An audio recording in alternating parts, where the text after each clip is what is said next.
akan membacakan sebuah novel persembahan dari Audiotune yang berjudul Suami yang Tak Dianggap, autor Dika. Selamat mendengarkan episode 10. Bilal Graham Imtiaz, pengusaha sukses berusia 40 tahun dengan status pernah menikah 2 kali itu memiliki wajah yang sangat tampan. Meski usianya sudah tidak muda lagi, tapi pesonanya begitu menawan dan selalu menarik kaum hawa. Pernikahan pertamanya dengan seorang model terkenal bernama Tamara Hazina hanya berjalan selama 3 tahun. Setelah itu bercerai lantaran sang istri tidak mau memiliki seorang anak karena lebih mementingkan karir. Terlebih Bilal juga pernah memergoki sang istri berselingkuh dengan seorang pemuda yang usianya sangat jauh di bawahnya. Dari kejadian itulah membuat sosok Bilal menjadi seorang yang sering memakai jasa wanita sewaan yang sering dia temui di klub malam. Pertemuannya dengan Alia Zanita yang saat ini menjadi istri keduanya pun di sebuah klub malam yang sering ia kunjungi. Hanya saja saat itu Bilal mempunyai niat ingin mengeluarkan Alia dari dunia malam itu. Setelah beberapa kali melihat Alia mendapat perlakuan tidak menyenangkan dari rekan sesamanya. Namun rasa iba itu pun berubah menjadi cinta. Akhirnya Bilal memutuskan untuk menikahi Alia. Bilal berharap setelah menikah dengan Alia, kebiasaan buruknya yang sering menyewa wanita ONS berakhir. Dan pertemuan Bilal dengan Jenny pertama kalinya yaitu saat Alia mengajaknya untuk memesan gaun pengantin di butik Jenny. Pertemuan itu dilakukan di salah satu restoran.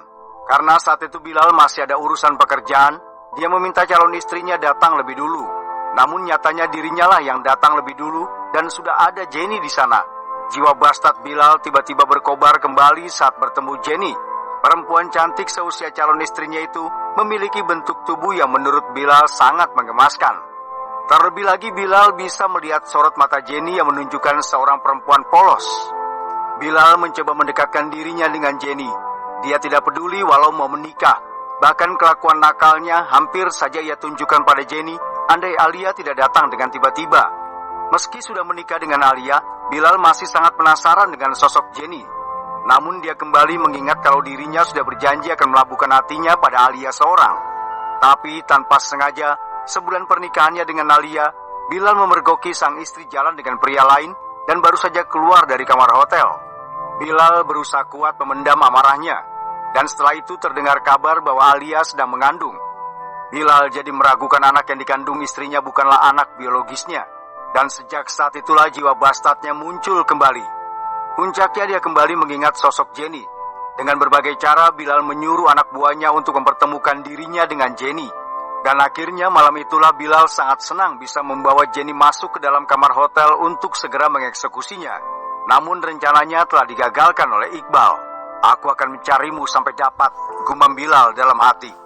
Ya, Bilal sudah bertekad untuk mendapatkan Jenny dan akan memaksa perempuan itu menikah dengannya setelah menceraikan Alia.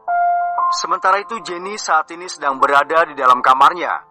Dia melihat pesan yang sudah dikirim pada Xavier sejak tadi pagi tapi tak kunjung mendapat balasan. Bahkan dibaca saja belum. Jenny menghela nafasnya panjang. Apakah Xavier tidak mau mendengarkan penjelasannya? Entahlah. Jenny pun mengotak-atik ponselnya tepatnya sedang memesan makanan via delivery. Sejak tadi pagi dirinya belum sarapan karena memang belum terasa lapar. Dia tidak peduli dengan Iqbal yang sudah makan atau belum. Dia hanya memesan makanan untuk dirinya sendiri. Entah kenapa Jenny kembali kesal dengan sosok Iqbal setelah pesan yang dikirimkan pada Xavier tak kunjung mendapat balasan. Jenny masih menganggap kalau Iqbal lah yang menjadi sumber masalahnya.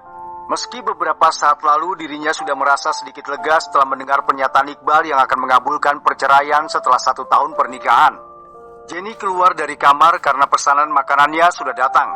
Dia segera membawa makanannya masuk dan menuju dapur. Jenny melihat Iqbal sedang duduk di ruang tengah, tapi dia tidak peduli. Sedangkan Iqbal yang memang sengaja tidak memesan makanan untuk sarapan hanya diam saja saat melihat Jenny masuk ke dapur membawa makanan yang baru saja dipesan. Iqbal hanya melirik sekilas.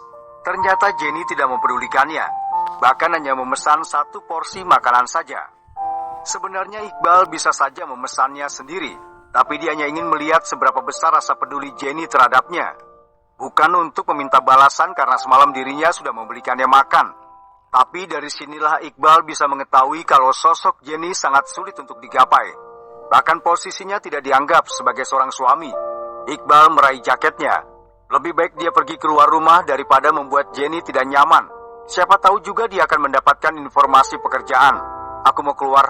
Kamu gak apa-apa kan kalau di rumah sendiri? Pamit Iqbal pada Jenny yang sedang menikmati makanannya. Terserah, gak perlu mengkhawatirkan aku, jawab Jenny cuek. Akhirnya Iqbal pun keluar dengan mengendarai motor sport yang baru saja ia beli. Tujuan Iqbal yang pertama adalah pergi ke sebuah warung makan. Dia akan mengisi perutnya terlebih dulu sebelum mencari pekerjaan. Setelah selesai mengisi perutnya, Iqbal pergi ke salah satu pusat perbelanjaan. Dia ingin membeli beberapa bahan makanan untuk dia masak. Iqbal sudah terbiasa memasak saat di rumah.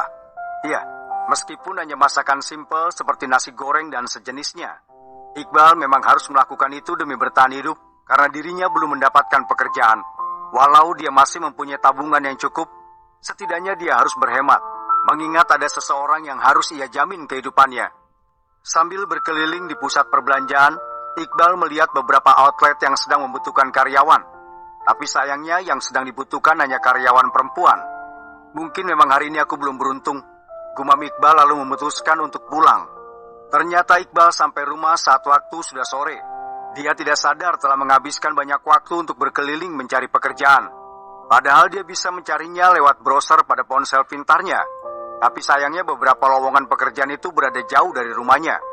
Setelah memarkirkan motornya, Iqbal melihat rumahnya sepi seperti saat dia meninggalkannya tadi. Iqbal yakin kalau Jenny berada di dalam kamarnya. Kak, maafkan aku. Aku gak berniat melukai perasaan kamu. Aku dan Kak Iqbal tidak melakukan apa-apa. Itu semua hanya salah paham. Aku berani bersumpah, Kak. Bahkan aku sudah sepakat dengan Kak Iqbal akan mengakhiri pernikahan konyol ini setelah 1 tahun. Iya, Kak. Aku janji. Setelah itu kita bisa memulai perjalanan kita. Iqbal tanpa sengaja mendengar semua pembicaraan Jenny melalui sambungan telepon bersama seseorang karena pintu kamarnya sedikit terbuka. Iqbal sangat yakin kalau orang di balik sambungan telepon Jenny adalah Xavier. Episode ini sudah selesai.